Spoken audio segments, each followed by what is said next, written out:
Minamahal kong inang bayan, batid ko ang pangalipusta sa iyo na mga dayuhan. At ramdam ko rin ang kamangmangan ng aking mga kapwa Pilipino, kung kaya't sila'y patuloy na walang laban at walang kalayaan. Isinulat ko ang nobelang ito upang bigyang kalinawan at imulat ang mga mata ng aking mga kababayan. Imulat ang kanilang mga mata sa pangapi. Huwag niyo akong itulat sa inyong mga Indio. Sa pangalipusta na sinungalingan. Ang mga pari ay sugo ng Diyos upang igabayan at ikama mga landas ninyo. At pang-aabuso.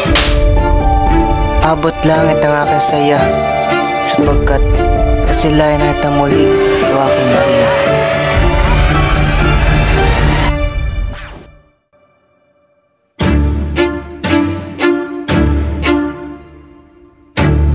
Isa ka lamang hampas upang labandera, konsolasyon. Kahit anong pagpapaaral sa Indio ay mananatiling Indio.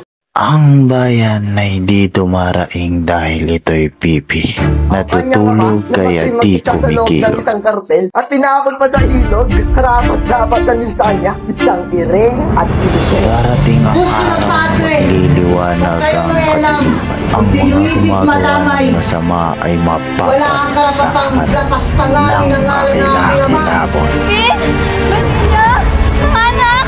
Asan kayo? Nandito na si nanay! Ang dugon taksil! Maramedya!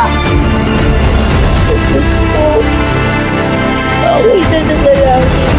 Para! Kasanin, patay ka ba yan?